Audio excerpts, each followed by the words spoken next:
एक वृद्ध आई दररोज मध्यरात्री रडत असायची. एके दिवशी मुलाने सत्य जाणून जे केलं त्यामुळे सून अगदी स्तब्ध राहिली. महाराष्ट्रातील एका शहरातील ही कथा आहे. एका शांत परिसरात एका छोट्याशा गल्लीत एक जुने पण स्वच्छ घर होते. त्या घरात राहत होत्या शकुंतलाताई. त्यांचं वय 65 वर्ष असेल.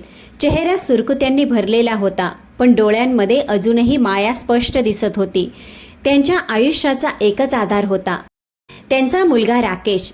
राकेश एक प्रायव्हेट कंपनीत काम करायचा. सकाळी लवकर घरातून निघत असे आणि रात्री उशिरा परत येत असे. घराची जबाबदारी पूर्णपणे प्रियाच्या हातात होती. सुरुवातीला सगळं ठीक होतं. लग्नानंतर काही महिन्यांपर्यंत घरात आनंदाचं वातावरण होतं, पण हळूहळू परिस्थिती बदलू लागली आणि घराच्या वातावरणात एक विचित्र शांतता पसरू लागली. प्रियाचं वर्तन हळूहळू कठोर होऊ लागलं. ती छोट्या छोट्या गोष्टींवर शकुंतलाताईंना टोमणे मारू लागली. कधी स्वयंपाकाच्या कामावरून, कधी स्वच्छतेवरून आणि कधी कोणत्याही कारणाशिवाय. तिचा आवाज उंच व्हायचा. आई, ही भांडी अजूनही का पडली आहेत? दिवसभर हे कामही होत नाही का तुमच्याकडून? प्रिया नेहमी चिडचिड्या आवाजात म्हणायची आणि तिच्या बोलण्यात टोमणा स्पष्ट दिसत असायचा. शकुंतलाताई काही न बोलता शांतपणे काम करत असायच्या. त्यांची सवय होती की त्या कुणाकडे तक्रार करायच्या नाही. त्यांना नेहमी भीती वाटायची की त्यांच्यामुळे मुलाचं वैवाहिक आयुष्य बिघडू नये, म्हणून प्रत्येक टोमणा आणि प्रत्येक कठोर शब्द त्या शांतपणे सहन करत होत्या. मनातील वेदना स्वतःच दाबून ठेवायच्या. एके दिवशी सकाळची वेळ होती. प्रिया स्वयंपाकघरात उभी होती आणि शकुंतलाताई स्वयंपाकघर साफ करत होत्या. सकाळचा हलका सूर्यप्रकाश अंगणात पडत होता आणि घराच्या आत भांड्यांचा आवाज घुमत होता. प्रियाने अचानक मोठ्या आवाजात म्हटलं, आई, जरा लवकर हात चालवा, मला बाजारात सुद्धा जायचं आहे. शांताताई हळूहळू काम करत होत्या. वयाचा परिणाम स्पष्ट दिसत होता आणि त्यांचे हात आधीसारखे वेगाने चालत नव्हते. त्यांनी मान खाली घालून हळू आवाजात म्हटलं, हो सुनबाई, आत्ताच करते. त्यांच्या शब्दात थकवा होता आणि एक विचित्र असहाय्यता देखील होती. त्याच वेळी राकेश ऑफिसला जाण्यासाठी तयार होऊन बाहेर आला. त्याने हसत विचारलं, आई, आज नाश्त्यात काय बनवलं आहे? शकुंतलाताईंनी लगेचच ताटात पराठे ठेवले आणि प्रेमाने म्हणाल्या, तुला बटाट्याचे पराठे आवडतात ना बाळा? राकेश आनंदाने खाऊ लागला आणि काही क्षणासाठी घराचं वातावरण सामान्य वाटू लागलं. प्रिया तिथेच उभी होती, पण तिच्या चेहऱ्यावर आनंदाऐवजी हलकी नाराजी दिसत होती. राकेशने घाईघाईने नाश्ता केला आणि घड्याळाकडे पाहिलं. आई, आज मीटिंग आहे, उशीर होईल, तुम्ही तुमची काळजी घ्या. शकुंतलाताईंनी प्रेमाने मान हलवली आणि हळू आवाजात म्हणाल्या, हो बाळा, तू काळजी करू नकोस. राकेश घरातून निघून गेला. दार बंद होताच घराचं वातावरण अचानक बदललं. प्रियाचा चेहरा कडक झाला आणि तिच्या आवाजात आधीपेक्षा जास्त कठोरता आली. तिने तीव्र स्वरात म्हटलं, आता आरामात बसू नका आई, अजून कपडे धुवायचे बाकी आहेत. शकुंतलाताई शांतपणे उठल्या आणि अंगणात ठेवलेल्या बादलीकडे गेल्या. ऊन प्रखर होतं, पण त्यांनी काही न बोलता काम सुरू केलं. अनेक वेळा त्यांचे हात थरथरत होते, पण त्या थांबत नव्हत्या. त्यांच्या चेहऱ्यावर थकवा स्पष्ट दिसत होता. तरीसुद्धा त्या कोणतीही तक्रार न करता प्रत्येक काम आनंदाने करत होत्या. संध्याकाळ हळूहळू सुरू होऊ लागली आणि आकाशाचा रंग हलका नारंगी झाला. परिसरातील लोक आपापल्या घरी परतत होते. शेजारी राहणारे रमेश काका नेहमी शकुंतलाताईंना पाहायचे आणि त्यांना अनेकदा असं वाटलं होतं की या घरात सगळं काही सामान्य नाही. त्या दिवशीही त्यांनी अंगणात डोकावून पाहिलं. शकुंतलाताई एकट्याच बसल्या होत्या आणि हळूहळू आपले हात दाबत होत्या. कदाचित दिवसभराच्या कामामुळे त्यांच्या हातांना दुखत होतं. रमेश काकांनी काळजीच्या स्वरात विचारलं, ताई, तुमची तब्येत ठीक आहे ना? शकुंतलाताई लगेच सावरल्या आणि हलकसं स्मित करून म्हणाल्या, हो दादा, सगळं ठीक आहे. रमेश काका काही क्षण त्यांच्याकडे पाहत राहिले, जणू त्यांच्या चेहऱ्यावर दडलेल्या वेदना वाचण्याचा प्रयत्न करत होते, पण मग शांतपणे आपल्या घरी निघून गेले. रात्री सुमारे 9 वाजता राकेश घरी परतला. प्रियाने जेवण वाढले आणि घरात रोजप्रमाणे जेवणाची वेळ झाली. राकेशने हसत विचारलं, आई कुठे आहे? प्रियाने बेजबाबदारपणे उत्तर दिलं, आपल्या खोलीत असतील. राकेश आईच्या खोलीत गेला. शकुंतलाताई पलंगावर बसून जुने कपडे घडी करत होत्या. राकेशने थोड्या आश्चर्याने विचारलं, आई? तुम्ही आराम का करत नाही? शकुंतलाताई हलकंसं हसल्या आणि म्हणाल्या, अरे बाळा, रिकामं बसण्यापेक्षा काही काम केलं तर बरं असतं. राकेश त्यांच्याजवळ बसून थोडा वेळ गप्पा मारत राहिला. मग तो आपल्या खोलीत गेला. घरात हळूहळू शांतता पसरली आणि रात्र गडद होत गेली. घड्याळाच्या सुया हळूहळू पुढे सरकत राहिल्या आणि पाहता पाहता रात्रीचे 12 वाजले. संपूर्ण वस्ती गाढ झोपेत गेली होती. चारही बाजूंनी शांतता पसरली होती आणि रस्त्यावरही कोणतीही हालचाल नव्हती. पण त्या शांततेत घरातील एका खोलीतून हलकासा हुंदक्यांचा आवाज येऊ लागला. तो आवाज शकुंतलाताईंच्या खोलीतून येत होता. त्या पलंगावर बसल्या होत्या आणि त्यांच्या डोळ्यातून सतत अश्रू वाहत होते. त्या प्रयत्न करत होत्या की आवाज बाहेर जाऊ नये, पण वेदना इतकी खोल होती की हुंदके थांबवणे कठीण होत होतं. त्यावेळी राकेशची झोप अचानक उघडली. त्याला वाटलं जणू कुणीतरी रडत आहे. तो काही क्षण शांतपणे ऐकत राहिला आणि लक्ष देऊ लागला की आवाज कुठून येत आहे. आवाज पुन्हा आला, हळू पण स्पष्ट. राकेश उठला. त्याचं हृदय जोराने धडधडू लागलं. त्याच्या मनात एक विचित्र अस्वस्थता निर्माण झाली. तो हळूहळू खोलीतून बाहेर आला आणि आईच्या खोलीकडे जाऊ लागला. जसजसा तो दरवाजाजवळ पोचत होता, रडण्याचा आवाज अधिक स्पष्ट ऐकू येऊ लागला. राकेशचे पाय आपोआप हळू झाले. त्याचं हृदय वेगाने धडकू लागलं आणि मनात एक विचित्र भीती निर्माण झाली. त्याने हळूच दरवाजाजवळ जाऊन कान लावला. आता स्पष्ट समजत होतं की हा आवाज त्याच्या आई शकुंतलाताईंचाच आहे. राकेश काही क्षण तिथेच उभा राहिला. त्याच्या मनात अनेक प्रश्न निर्माण झाले. आई तर नेहमी म्हणायची की सगळं ठीक आहे, मग मध्यरात्री एकटी बसून का रडत आहे? त्याने हळू दरवाजा उघडला. खोलीच्या हलक्या प्रकाशात त्याने पाहिलं की शकुंतलाताई पलंगाच्या कडेला बसल्या होत्या आणि त्यांच्या डोळ्यातून अश्रू सतत वाहत होते. दरवाजाची चाहूल लागताच शकुंतलाताई घाबरल्या. त्यांनी पटकन आपले अश्रू पुसले आणि स्वतःला सावरण्याचा प्रयत्न केला. राकेश जवळ येऊन हळूच विचारतो, आई, का रडत आहेस तू? शकुंतलाताईने लगेच डोके खाली केले. काही क्षण शांत राहिल्या, मग म्हणाल्या, नाही रे बाळा, मी कुठे रडतीये, फक्त झोप येत नाहीये एवढंच. राकेश त्यांच्या डोळ्यांकडे पाहत होता. त्याला स्पष्ट दिसत होतं की आई खरं बोलत नाहीये. पण त्यावेळी जास्त काही न बोलता तो फक्त त्यांच्या जवळ बसला आणि हळूच म्हणाला, आई, जर काही असेल तर मला सांग, मी तुझा मुलगा आहे. शकुंतलाताईने हलकेशे स्मित आणण्याचा प्रयत्न केला, पण ते स्मित त्यांच्या चेहऱ्यापर्यंत पोहोचू शकलं नाही. त्यांनी हळूच म्हटलं, काही नाही रे बाळा, तू काळजी करू नकोस, फक्त जुन्या दिवसांची आठवण झाली. राकेश काही वेळ त्यांच्याकडे पाहत राहिला. त्याच्या मनात अस्वस्थता वाढतच होती, पण त्याने विचार केला की कदाचित आई आत्ता सांगू इच्छित नाही, म्हणून तो शांतपणे उठून आपल्या खोलीत परत गेला. पण त्या रात्री त्यालाही उशिरापर्यंत झोप आली नाही.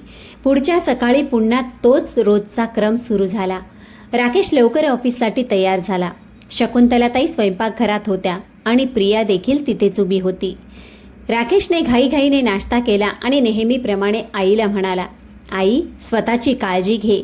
शकुंतलाताईंनी मान हलवून होकार दिला. राकेश ऑफिससाठी निघून गेला. दरवाजा बंद होताच प्रियाचे वर्तन पुन्हा बदलले. तिने तीक्ष्ण नजरेने शकुंतलाताईंकडे पाहिलं आणि म्हणाली, ही फरशी अजून का साफ झाली नाही? शकुंतलाताईंनी शांतपणे झाडू उचलून साफसफाई करायला सुरुवात केली. प्रिया तिथेच उभी राहून त्यांना पाहत राहिली, जणू काही चूक शोधत होती. थोड्या वेळाने तिने पुन्हा म्हटलं, आणि हे कपडेही पडले आहेत, हे सुद्धा मला करावे लागतील का?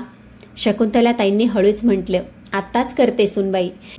त्यांच्या आवाजात थकवा दिसत होता, पण प्रियाला जणू काही फरकच पडला नाही. तिच्या चेहऱ्यावर कठोरपणा कायम होता. दिवस हळूहळू सरकत होते. शकुंतलाताई न थांबता काम करत राहिल्या. कधी भांडी, कधी कपडे, कधी घराची साफसफाई. वयामुळे त्यांचे शरीर आता साथ देत नव्हतं, तरीही त्या थांबत नव्हत्या. दुपारच्या वेळी रमेश काका घरासमोरून जात होते. त्यांनी पाहिलं की शकुंतलाताई अंगणात कपडे पिळत होत्या. त्यांचे हात थरथरत होते आणि चेहरा थकव्याने भरलेला होता. रमेश काकांनी थांबून म्हटलं, ताई, थोडा आरामही करत जा. शकुंतलाताईंनी हलकीशी स्मित आणत म्हटलं, हो दादा, आत्ताच आराम करते. रमेश काका काही क्षण तिला पाहत राहिले. त्यांच्या मनात चिंता वाढत चालली होती, पण ते जास्त काही बोलू शकले नाही. संध्याकाळी जेव्हा राकेश घरी परतला तेव्हा नेहमीप्रमाणे सगळं सामान्य दिसत होतं. प्रिया नेहमीप्रमाणे बोलत होती आणि शकुंतलाताईसुद्धा शांत बसल्या होत्या. राकेशने विचार केला, कदाचित काल रात्रीची गोष्ट त्याचा भ्रम असेल. पण त्या रात्री पुन्हा तेच झालं. मध्यरात्री घरात पुन्हा तोच हलक्या हुंदक्यांचा आवाज घुमू लागला. राकेशची झोप पुन्हा उघडली. यावेळी तो काही वेळ पलंगावर बसून आणि लक्षपूर्वक ऐकत राहिला. त्याला स्पष्ट समजले की हा आवाज आईच्या खोलीतूनच येत आहे. त्याच्या मनात आता संशय अधिक गडद होत चालला होता. तो हळूच उठला आणि खोलीबाहेर आला. यावेळी तो दरवाजापर्यंत गेला नाही. तो थोड्या अंतरावर उभा राहून सगळं ऐकू लागला. त्याला स्पष्ट ऐकू येत होतं. शकुंतलाताई हळूहळू रडत होत्या, जणू एखाद्या खोल वेदनेला लपवण्याचा प्रयत्न करत आहेत. राकेशचे हृदय आतून तुटू लागले. त्याला समजत नव्हतं की शेवटी त्याची आई इतक्या त्रासात का आहे. तो परत आपल्या खोलीत गेला, पण त्याच्या मनात आता एकच विचार फिरत होता. त्याला वाटू लागले होते की घरात काहीतरी असं घडत आहे जे त्याच्यापासून लपवले जात आहे. दुसऱ्या दिवशी सकाळी जेव्हा तो ऑफिसला जायला निघाला तेव्हा त्याच्या मनात एक निर्णय पक्का झाला. त्याने विचार केला की आता सत्य जाणून घ्यायलाच हवं. म्हणून त्या दिवशी त्याने प्रियाला सांगितलं, आज कदाचित मी उशिरा येईन, ऑफिसमध्ये काम जास्त आहे. प्रियाने त्याच्याकडे न पाहता म्हटलं, ठीक आहे.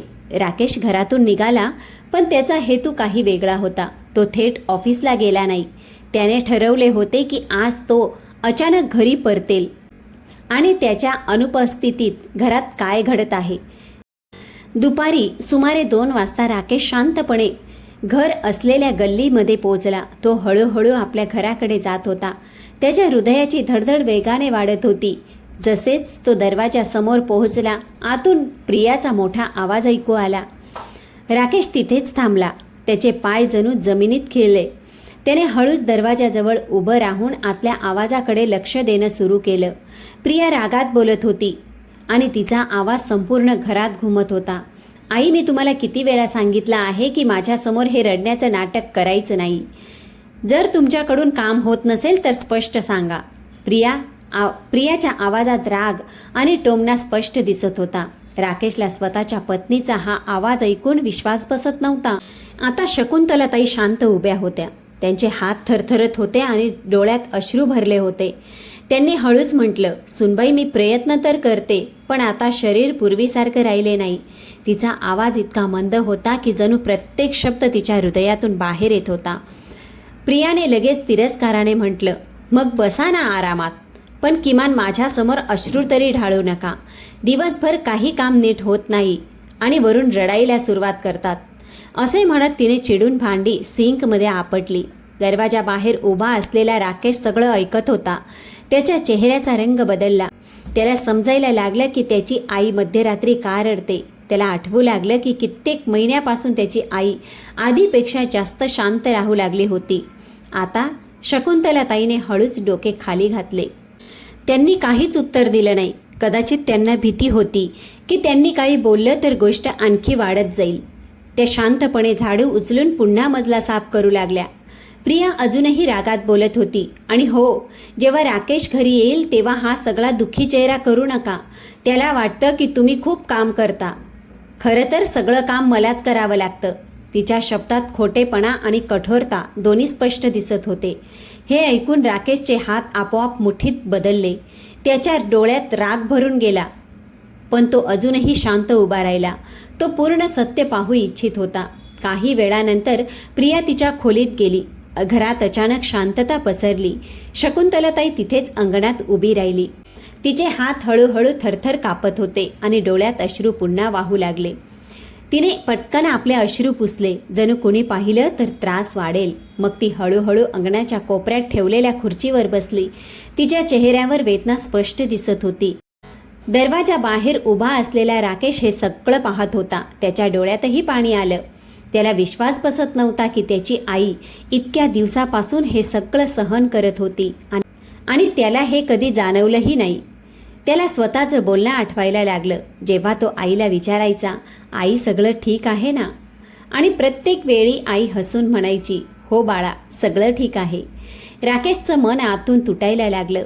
त्याला वाटत होतं की तो एक खूप मोठं सत्य पाहण्यात उशीर करत होता. तो काही वेळ दरवाजाबाहेरच उभा राहिला आणि मग शांतपणे गल्लीत परत निघून गेला. त्या दिवशी तो खरंच ऑफिसला गेला नाही. तो जवळच्या एका उद्यानात जाऊन बसला. त्याच्या डोळ्यात पुन्हा पुन्हा तोच प्रसंग फिरत होता. आईचं झुकलेलं डोकं, तिचा थरथरणारा आवाज आणि प्रियाचे कठोर शब्द. त्याला समजत नव्हतं की तो इतक्या दिवसांपर्यंत हे सगळं कसं पाहू शकला नाही.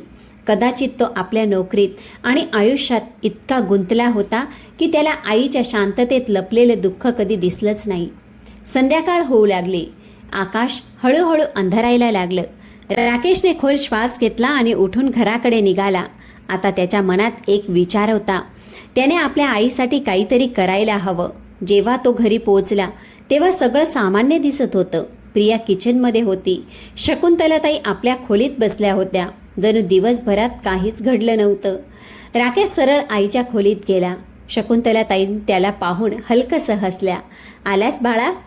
राकेशने तिच्याकडे नीट पाहिलं. तिच्या चेहऱ्यावर थकवा दिसत होता, पण तरीही ती हसण्याचा प्रयत्न करत होती. राकेश तिच्या जवळ बसला आणि काही वेळ शांत राहिला. मग हळू आवाजात म्हणाला, आई, जर मी तुम्हाला एक प्रश्न विचारला तर तुम्ही खरं सांगाल? शकुंतलाताई थोडी घाबरली. तिने त्याच्याकडे पाहिलं आणि म्हणाली, काय झालं बाळा? राकेशने तिच्या डोळ्यात पाहत म्हटलं, आई, तुम्ही खरंच आनंदी आहात का? हा प्रश्न ऐकताच शकुंतलाताई काही क्षणासाठी पूर्ण शांत झाली. तिच्या चेहऱ्यावरील हसू हळूहळू नाहीसं झालं. तिने नजर खाली केली आणि आपले हात घट्ट पकडले. काही वेळ खोल शांतता होती.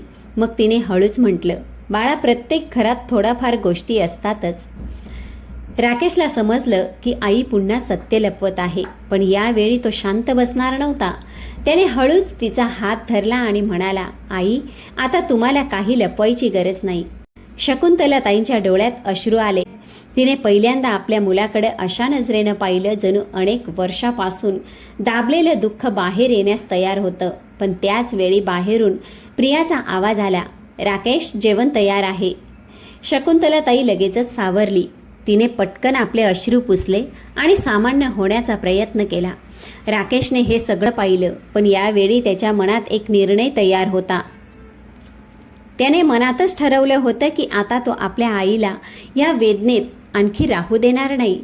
आणि त्याच रात्री त्याने असं एक पाऊल उचलण्याचा निर्णय घेतला ज्याची कल्पना प्रियाने कधी केलीच नव्हती. प्रेक्षक मित्रांनो, त्या रात्री राकेश पलंगावर पडून राहिला, पण त्याच्या डोळ्यात अजिबात झोप नव्हती. खोलीच्या छताकडे पाहताना त्याच्या मनात एक प्रश्न, एक गोष्ट पुन्हा पुन्हा फिरत होती. त्याची आई इतक्या दिवसापासून शांतपणे वेदना सहन करत होती आणि त्याला काहीच कळलं नाही. त्याला स्वतःवर रागही येत होता आणि दुःखही. त्याला आठवत होतं की लहानपणी जेव्हा तो थोडासा जरी दुःखी व्हायचा तेव्हा त्याची आई पूर्ण रात्र त्याच्या डोक्याजवळ बसून राहायची. आणि आज तीच आई मध्यरात्री एकटी बसून रडत होती. दुसऱ्या दिवशी सकाळ होण्यापूर्वीच राकेश उठून बसला. घरात हलकी शांतता होती. बाहेरून पक्ष्यांचे आवाज येत होते. तो खोलीतून बाहेर आला तर त्याने पाहिलं की अंगणात शकुंतलाताई झाडू मारत होत्या.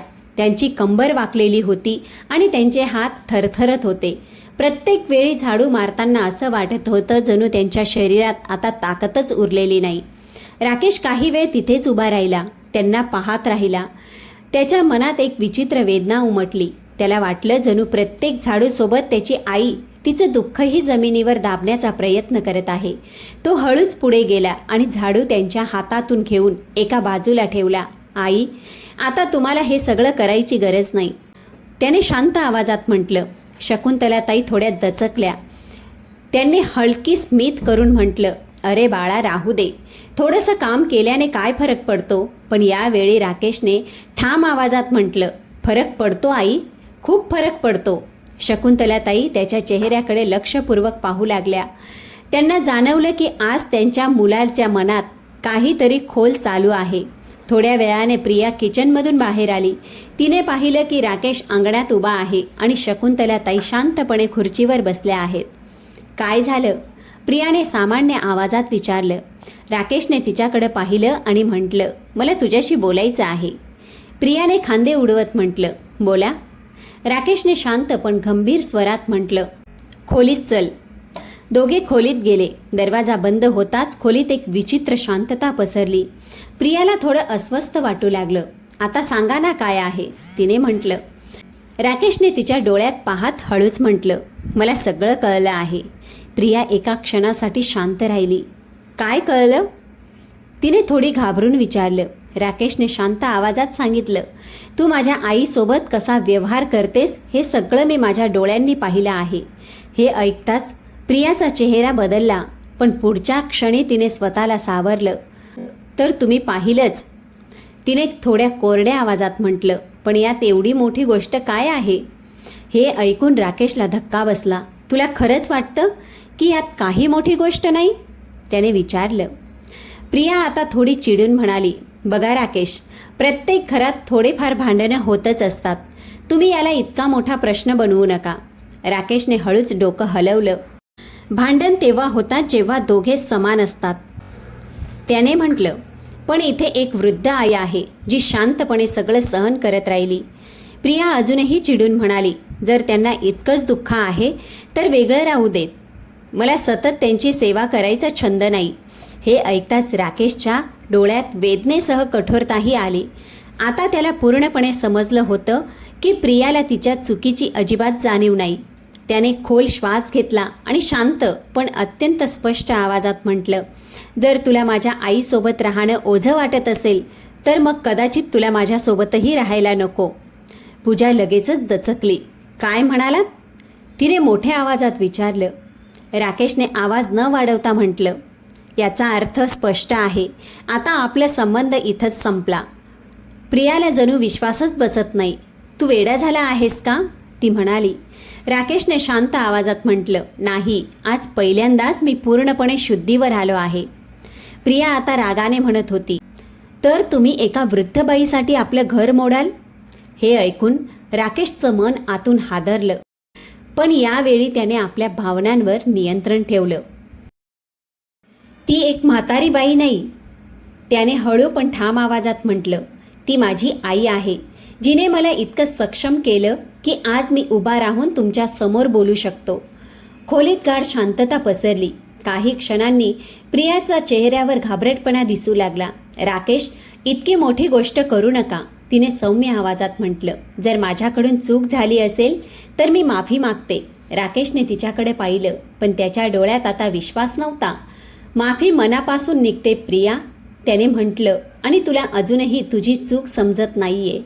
प्रिया आता खरोखरच घाबरली होती. मी बदलेन, तिने घाईघाईनं म्हटलं. आईंकडून माफी मागेन, राकेशने शांत आवाजात म्हटलं. ज्या माणसाला माणुसकी समजण्यासाठी घटस्फोटाची वेळ येते त्याच्यासोबत आयुष्य घालवता येत नाही. प्रियाच्या डोळ्यात आता खूपच भीती दिसत होती. तू असं करू शकत नाहीस, तिने म्हटलं. राकेशने सरळ उत्तर दिलं, मी माझ्या आईचे अश्रू पाहूनही शांत बसू? इतका कमकुवत मुलगा नाही मी. इतकं बोलून तो दरवाजा उघडून बाहेर निघून गेला. अंगणात कुसुमताई उभ्या होत्या. त्यांच्या चेहऱ्यावर चिंता दिसत होती. काय झालं बाळा? त्यांनी घाबरून विचारलं. राकेश काही क्षण शांत राहिला, मग हळूच म्हणाला, आई, आता तुम्हाला या घरात एक क्षणही दुःख सहन करण्याची गरज नाही. शकुंतलाताईंच्या डोळ्यात अश्रू भरले. मी निर्णय घेतला आहे, आता मी तुमच्यासोबत राहीन, राकेशने म्हटलं. शकुंतलाताई थरथरणाऱ्या हातांनी आपल्या मुलाचा चेहरा स्पर्श करू लागल्या. त्यांच्या डोळ्यातून अश्रू वाहू लागले, पण त्या अश्रूंमध्ये वेदनेपेक्षा जास्त समाधान होतं. घरात आता प्रिया तशीच उभी राहिली होती. तिला आता समजलं होतं की तिने काय गमावलं आहे. ज्या माणसाला ती कमकुवत समजत होती तोच आज तिच्यापासून कायमचा दूर गेला होता. ज्या घराला तिने कधी महत्त्व दिलं नव्हतं तेच घर आज तिच्या हातातून निसटलं होतं. आता तिच्याकडे ना तो संबंध होता, ना तो विश्वास आणि ना तो माणूस ज्याने कधी तिला पूर्ण मनापासून स्वीकारलं होतं. आता सत्य हेच होतं की तिच्या वाट्याला फक्त पश्चात्ताप उरला होता. प्रेक्षक मित्रांनो, या कथेतून शिकायला मिळतं की घराची खरी मजबूती भिंतींनी नाही तर नात्यांचा सन्मान आणि समजूतदारपणाने तयार होते. आई वडील अनेकदा आपलं दुःख लपवतात, जेणेकरून मुलांच्या आयुष्यात काही अडचण येऊ नये. पण जेव्हा त्यांच्यासोबत अन्याय होतो तेव्हा गप्प राहणं एक प्रकारची चूक ठरते. आणि एका मुलाची सर्वात मोठी जबाबदारी हीच असते की तो आपल्या आईवडिलांचा सन्मान आणि आनंदाची काळजी घेईन. कारण ज्यांनी आपल्याला सांभाळलं आहे त्यांना कधी एकटं सोडू नका. पण आता तुमच्यासाठी एक प्रश्न आहे प्रेक्षक मित्रांनो. जर तुम्ही राकेशच्या जागी असता आणि तुम्हाला तुमच्या आईसोबत असं वागणं समजलं असतं तर तुम्ही काय केलं असतं? राकेशने जे केलं ते खरंच योग्य होतं का? त्याने घर वाचवण्यासाठी दुसरा काही मार्ग स्वीकारायला हवा होता का? आणि दुसरीकडे प्रिया, हिचं वागणं फक्त रागामुळे होतं का? की तिच्यासाठी कोणतीही सफाई देता येत नाही? आपलं मत कॉमेंटमध्ये नक्की सांगा. तुमचा विचार कुणाच्या आयुष्याची सत्यता असू शकतो. आणि जर ही कथा तुमच्या मनाला भिडली असेल तर व्हिडिओला लाईक अवश्य करा, चॅनलला सबस्क्राईब करा, तसंच हाईपसुद्धा करा. चला तर भेटूया पुढच्या कथेसोबत.